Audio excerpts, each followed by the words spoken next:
It is about to be day seven of the Biden administration. And one thing that Joe Biden did in his executive orders on the first day, the 15 that he signed, and I think the 10 the next day. I'm gonna go over two real quick. So Joe Biden first officially rescinded and canceled the construction of the border wall on the southern border of this nation.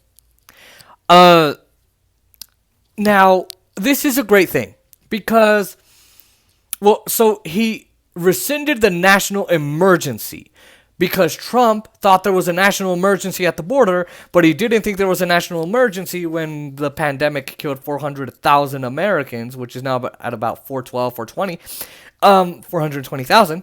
I could be wrong, but those are numbers I've seen today.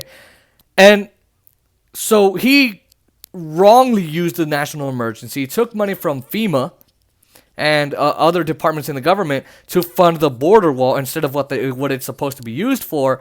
And there was no emergency.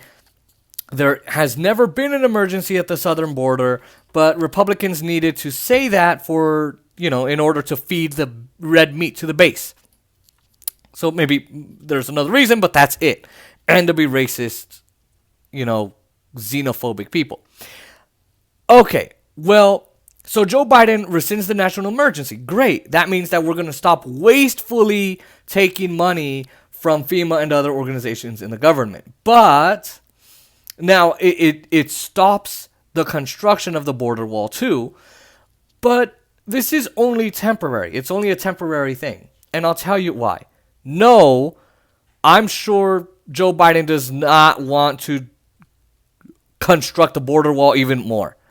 I don't think so. I don't think he would have rescinded the national emergency if he thought, maybe we need to do it again. Well, it's Joe Biden, you never know. He is a racist. He did make the crime bill and the Patriot Act.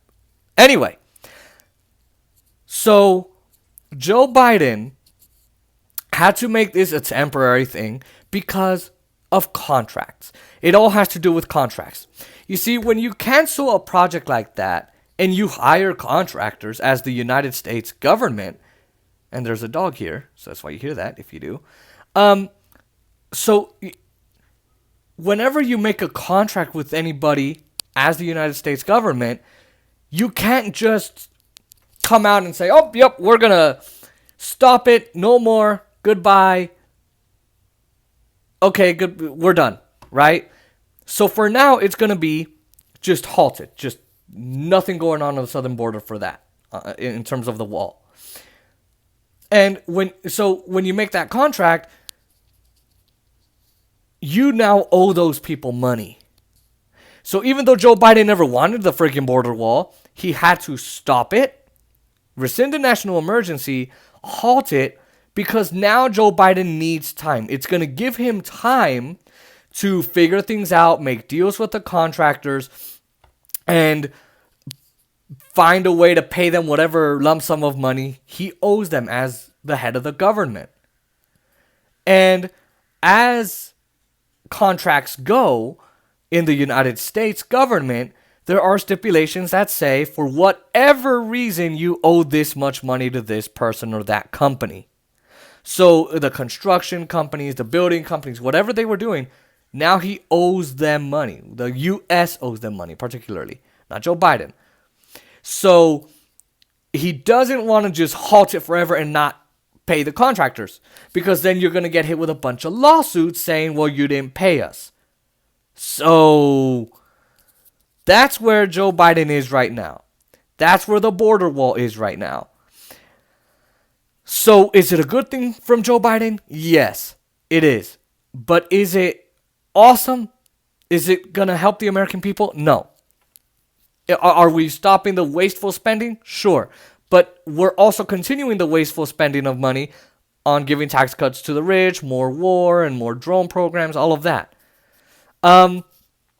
So it's not something that's going to help the American people. You're not getting material goods. And if he was able to cancel the border wall construction just like that, he should have been able to give you $2,000 checks immediately, which we'll get into that. Now, the second executive order I wanted to talk about was his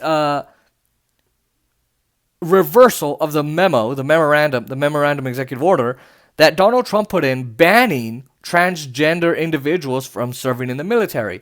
That just shows you how xenophobic the Republican Party is, and especially Donald Trump. I know people are like, he's not racist, whatever. So it basically, the memorandum basically said, if you're transgender and you're in the military, you will be discharged, not even honorably. And if you want to serve in the military and you are transgender, you will not be able to serve in the military because you are transgender. Joe Biden has rescinded that. So now, and reversed that. So now if you are wanting to serve in our military for God knows what reason, I discourage anybody from serving in the military because of the endless wars we get into, and you're not getting rich. You're not really fighting for our freedom. Essentially, you can get into the military even if you're transgender. If you were kicked out of the military while Trump was president because you are transgender, those Americans will get help and their cases will be looked at individually. So, two good things from the Biden administration, not great things for the American people in terms of material goods, but hey, ending a little bit of the xenophobia and getting rid of the border wall, I'm happy. But again, that's just probably the only good that Joe Biden has done so far.